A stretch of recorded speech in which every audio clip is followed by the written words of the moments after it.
നമ്മൾ നന്നായിട്ട് കഴുകി വൃത്തിയാക്കിയ ചക്ക നല്ല മൺകലത്തിലാണ് ചക്ക എരിശ്ശേരി വയ്ക്കുന്നത്. അപ്പം കലം കഴുകി വെച്ചിട്ടുണ്ട്. ഇത് വേണ്ട സാധനങ്ങൾ: തേങ്ങ, അരപ്പിന് ആവശ്യമായിട്ടുള്ളതാണ് തേങ്ങ, ജീരകം, വെളുത്തുള്ളി, അതുപോലെ 2 തണ്ട് കറിവേപ്പില, 1 പച്ചമുളക്. ഇത് ഇത്തിരി നന്നായിട്ട് മുറ്റി പച്ചമുളകാണ്, അതുകൊണ്ടാണ് 1 എടുത്തത്. 1 കൂടുതൽ വേണമെങ്കിൽ എടുക്കാം. കുറച്ച് വെള്ളം അധികം ചേർത്ത് കൊടുക്കാം.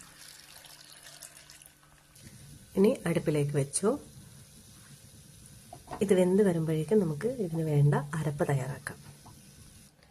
ഇനി ഇതൊന്ന് അരച്ചെടുക്കാം. അപ്പോൾ ഈ അരപ്പിൽ വേണ്ടത് എന്തൊക്കെയാണ്? തേങ്ങ, മുളക്, വെളുത്തുള്ളി, കറിവേപ്പില, മഞ്ഞൾപ്പൊടി, ജീരകം. ഇത്രയിട്ട് നന്നായിട്ട് അരച്ചെടുക്കുക.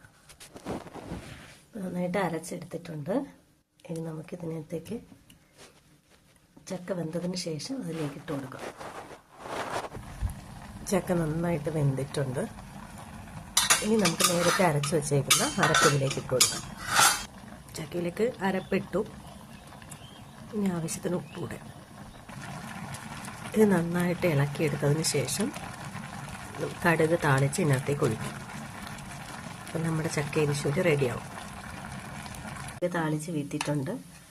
കടുക് താളിക്കുമ്പോൾ പ്രത്യേകം ശ്രദ്ധിക്കുക. ഉഴുന്നും കൂടി ഇട്ട് കടുക് താളിക്കുക. അതിനുശേഷം ചക്ക എരിശ്ശേരിയിലേക്ക് കടുക് വീത്തി ഇളക്കിയിട്ടുണ്ട്.